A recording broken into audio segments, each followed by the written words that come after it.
Coming to you from Scotts Hollow Mercantile in lovely Hermitage, Tennessee, it's time for We Need to Talk with your host, the Colonel himself, Mr. Paul Odom, and yours truly, Papa John. Hey, stop what you're doing. Come sit down. We need to talk. Baby, I know it may come as a big surprise. I wanna listen and look in your eyes. Tell you I do. Oh, baby, it's true. It's you. We need to talk.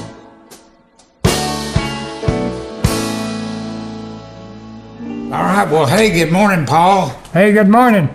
We made it back. We made it for another session here. I'm happy to hear it. I hope you've had a good week. Pretty good week.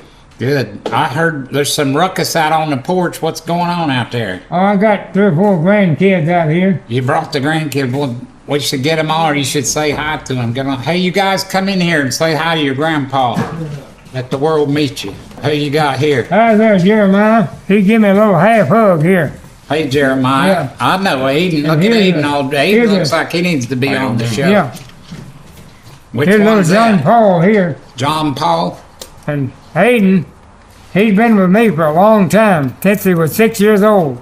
Yeah, he's a great gardener. I know He was that. a guy out on Central Pike. He come every day to the garden. We worked every day all summer selling vegetables.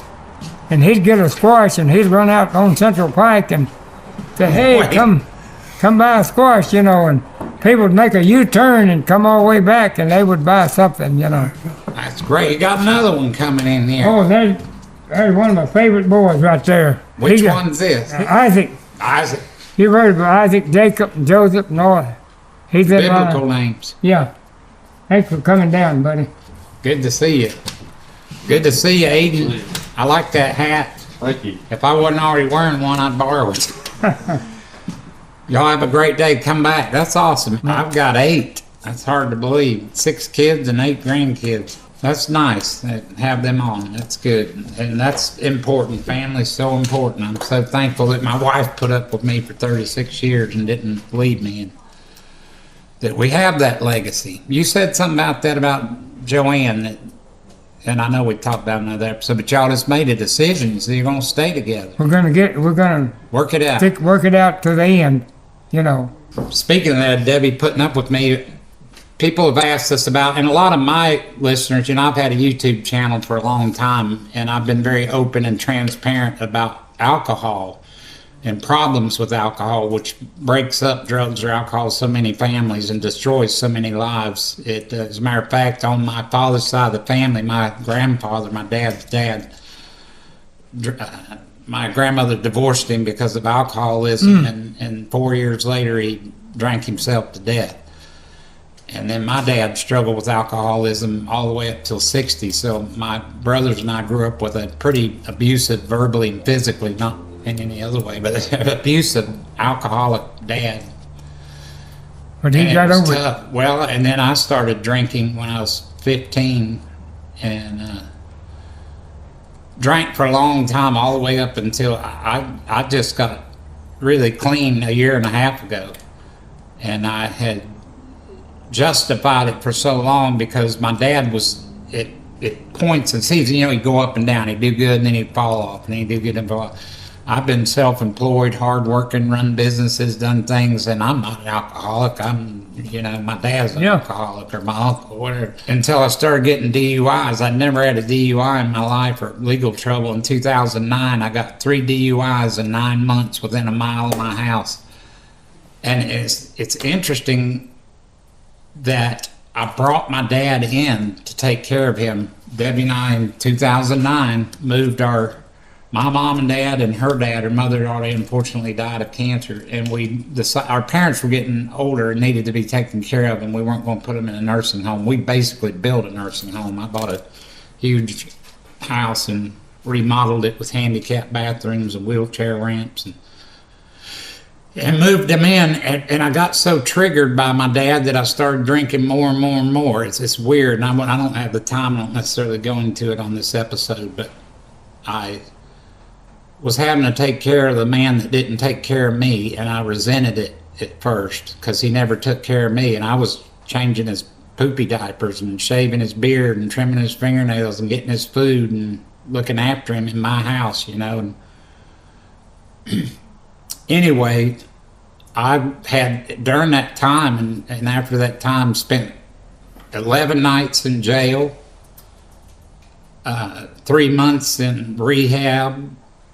I had to wear an ankle bracelet for 15 months to not go to jail for 6 months so I could be out and work to support my family, and I had to pay $200 to wear that bracelet to not go to jail for 6 months. The judge gave me a choice. You know, so it cost me so much and so much, and it's a miracle, and God bless my wife, Debbie, who put up with that and kept loving me and praying for me. And you know, I think in some ways she wasn't hard enough on me soon enough. But anyway, 18 months ago, I quit. And I won't get into all that under a circumstance. Just finally came to a place where I thought they say about alcohol that you're in denial. That's one of the AA premises, you know, that it's cunning and baffling and people are in denial about it and think they don't have a problem, and that's traditional alcoholic behavior. Well, I finally came to a place where I've had enough. I've had enough of hurting my wife, hurting my kids, hurting my friends, hurting people, you know, and myself. So I've got 18 months of sobriety and then some, a little more than that, and I never want to look back and go back to that.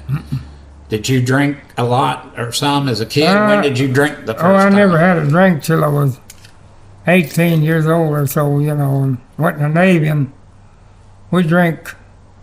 Seemed like everybody in the Navy drinks. Yeah. Some of them real bad, you know, and I mean, I drank some. I had sense enough to stay out of trouble.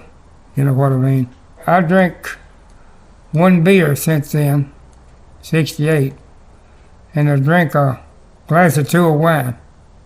And I hadn't, the last time I drank, I had some people, I was at a place and they were drinking a glass of wine, and I said, well, I'm going to just see if I even like wine. And I drank it, and you know what I said? I said, there ain't nothing there for me. So I put it down, and I ain't had a sip since, you know. We talked on one of the episodes about doing hard things and flipping a switch in here and making a decision.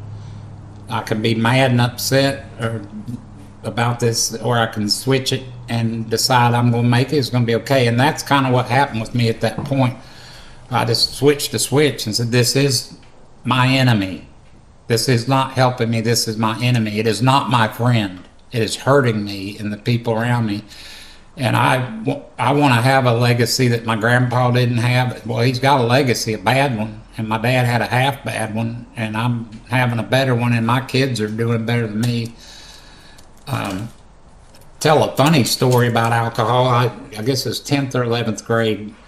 And there was a lot of moonshiners back in that day, back in the Appalachian Mountains. You know, at one time, Wilkes County, the neighboring county, was the moonshine capital of the world, I think. And I had learned from different people and neighbors and old timers about it and how to do it. And I had a science fair project coming up in school, and we had to pick something to do. You would remember doing a science fair project, and you build something and you have a day where you all display your things. I decided to make a little liquor still.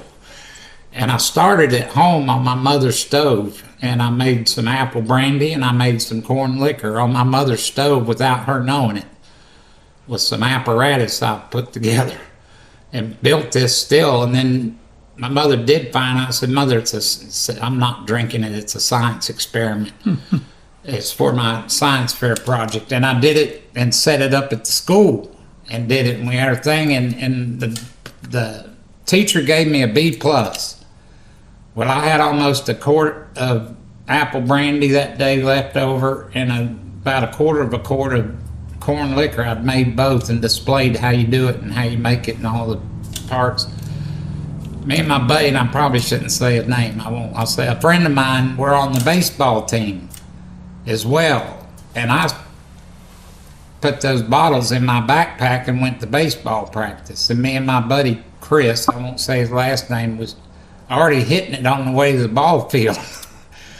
And then when they switched sides on the team, where I kept sneaking over there and getting another slug of it, and Chris running over getting a slug of it, and of course we were getting drunk, and Coach Waddell noticed it, and he knew something was going on as we were getting crazier and crazy. He stopped the game and called us over there to the bleachers and in my backpack. He said, "Open that back," and you could smell it on us. Open this. What are you doing? And I said, "It's science. It's my science fair project." He said, "Get off the field. You're off the team, and you're lucky I don't go turn you into the headmaster." Mm-hmm. But that's kind of funny, but it just causes trouble, doesn't it? Yeah. It causes more trouble than any good it does. Yeah, up in Jamestown, Tennessee, they had a sign up there one time. It said alcohol, a #1 troublemaker in this county. Really? So what they were saying, they had more trouble, people getting drunk and having wrecks and beating up on wives and, different things, What would be a good recommendation from you for people that are stressed out? Because the world is stressed out and people are more stressed out than ever. And I know a lot of people that will drink in the afternoons or evenings to deal with their stress at work, their stress with the kids, their stress with their bills. What's a healthy alternative that's good? Well, start out with water. You know what I mean? I used to, of course I told you I drank when I was in the Navy, but I used to drink a lot of RC colas and different drinks and stuff like that. But like I told you about the wine, there was nothing, I think it's really, but the way they advertised beer companies, back in my day, they would glorify, they'd have some people riding on sleds and then at Christmas time, and they would just make it look like, boy, this is the best thing to make you happy, but I'm happy already. You know what I mean? They I don't need show no- you the car wrecks and the DUIs and the jail time Yeah. and the divorce and the court Like a- proceedings. Like I told you a while ago, my mother used to make a drink out of blackberry. She called it blackberry nectar. That was a good drink. You know what I mean? It's got alcohol in it one time, but we got over that. You know what I mean? Well, I think some of the good alternatives, and I didn't mean necessarily a drink alternative, just something to do to deal with your stress. You can get your Yeah. guitar out or go for a walk in the woods or I've been the kind of guy, since our dad had us busy all the time growing up. When I got grown, I just followed suit, either at my job or then I started to grow in the garden. As soon as I got back to Tennessee from California, I had 10 acres of land, so I started planting a garden. And I've been planting a garden since 1965. You figure it out. 65, 75, nearly, if I go back to my childhood, 80 years. wow. You know what I mean? And I've had a garden every year since 1965. And I just planted one last week. We want to get out in your garden one of these episodes. I want you to show our listeners your garden one of these times. You reminded of something. Last year, I planted a crop of molasses. There was a guy up at Mount Juliet. The year before, I planted a whole half acre for him. He got one of them old mule grinders that goes in a circle Yeah. and squeezes out the juice. Yeah, out To of the make- sugar cane. And this guy, he made a little bit, but he was doing it for show. So this next year, the same guy wanted some, so I planted another crop of it. But he had a lawnmower to fall on him and nearly killed him. So I had to take the sorghum up to Mount Juliet, and we didn't have a horse to go in the circle, but we took a riding lawnmower and put this guy on it, and he just going in a circle. And we was feeding that thing and squeezing out the juice, and we made about 45 pints of molasses. We're going to make some this year.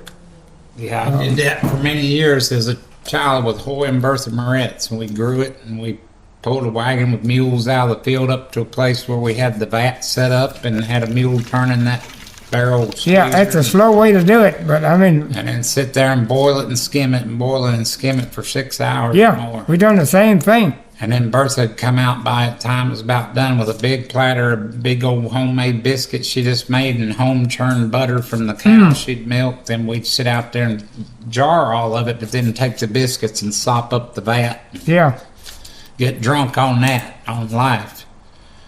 So that's a good alternative. We kind of got off track there, but that's something to do, is put yourself to doing something productive and not Yeah, drinking and being busy, you know. or doing drugs. I mean, I used to, well, I started out in church, we had a softball team. You know, during the summer, we'd play all summer, you know, and played volleyball. That was my game, you know what I mean? I liked to slam that ball, and had a brother-in-law that he was pretty good, and both of us wanted to be on the line. We wanted to be opposite each other. And whoever could get up, jump up in the air about 8 foot and slam that ball, we'd try to slam it into each other, you know what I mean? And we used to go to Jamestown. My brother had a campground, and every summer we played a lot of volleyball and done a lot of hiking. We'd go out every Saturday morning when we'd go up to his campground, and we'd hike for a half a day, go down the river and swim, you know what I mean? And anyway.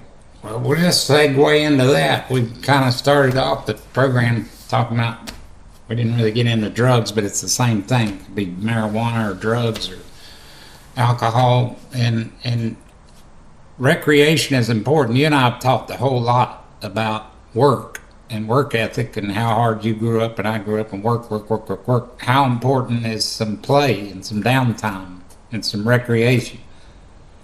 Like I said a while ago, I think it's very important. Well, we see what's happened with people, with families, you know what I mean? Like I've told you in another session, like my dad left Dayton, Ohio in 1929, 1930 in the crash. What if we hadn't had a crash and we'd have stayed in Dayton, Ohio? You and I wouldn't be here today. And I don't know where I'd have wound up. Because what are you going to do in the city? You ain't got no garden. You know what I mean? And that's what happened to people today. They all they got's a TV and a telephone and a computer. And that dominates people's lives today. If you took that away, it'd be suicide. You know what I mean? Yeah. Because you're going to do something.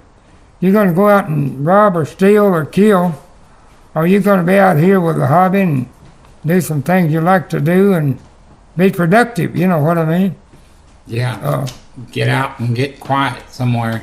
It's hard, but Yeah. you can, if you live in the city. This Nashville's an awfully big, noisy city, but you can get out not far from here. And we got two pretty lakes here, Percy Priest and Old Hickory Lake.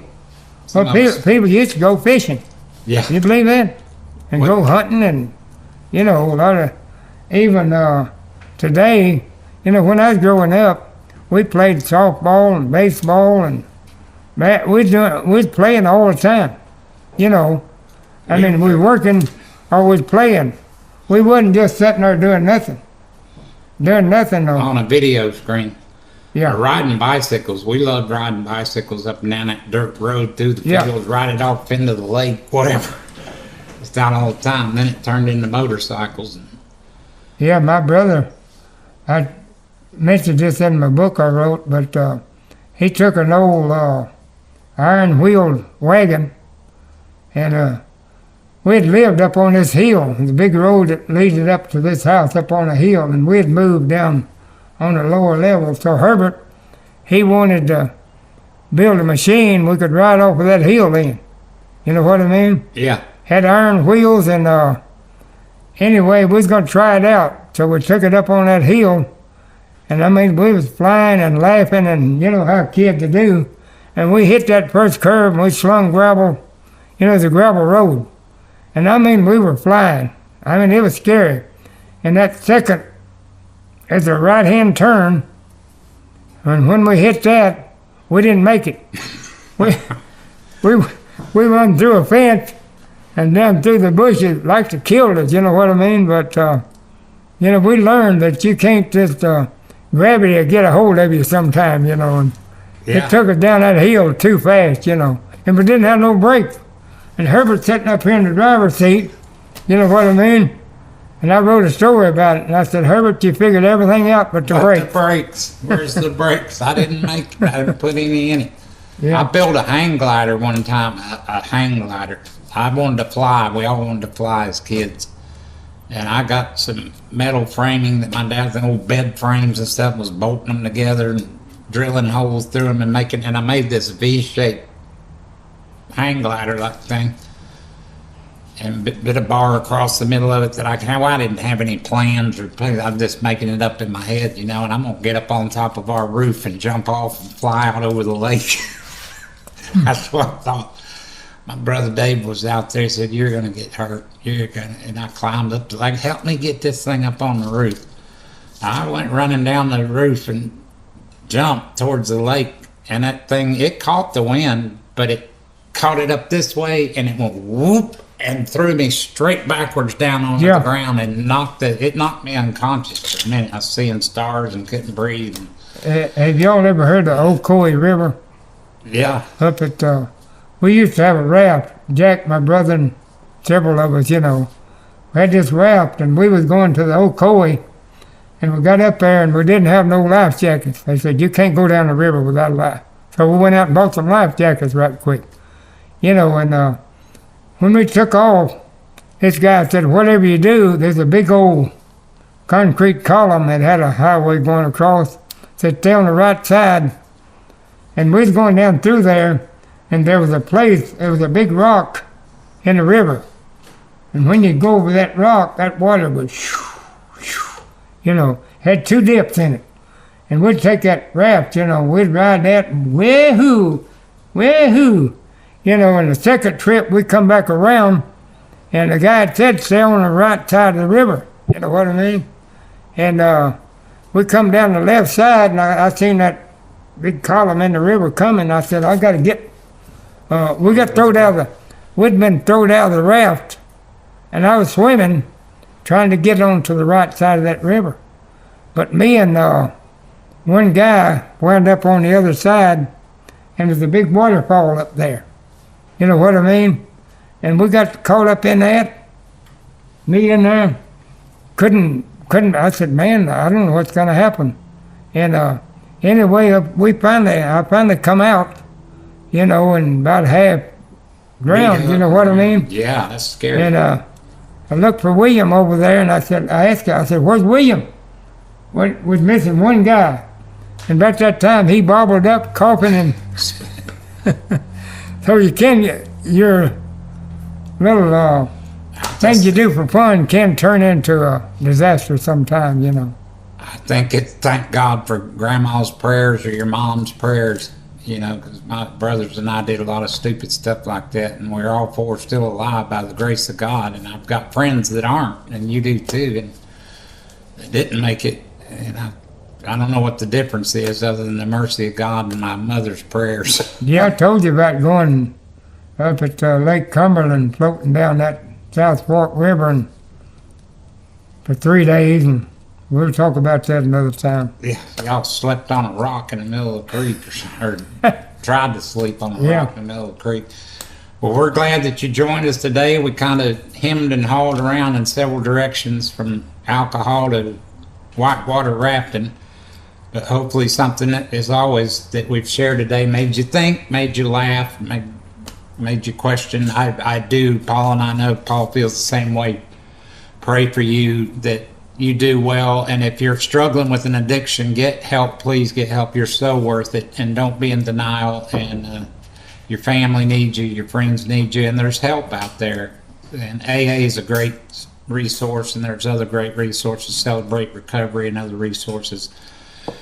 Write to us, tell us what you think about anything we shared today, anything you want us to talk about in future episodes. Come see us here in Hermitage, Tennessee if you get a chance. We love y'all. We'll see you next week. Take care. You've been watching We Need to Talk, filmed live at Scotts Hollow Mercantile in Hermitage, Tennessee, with your host, Paul Odom, and yours truly, Papa John. Join us again next week, and we'll get after it again. Yep, we need to talk. Daddy's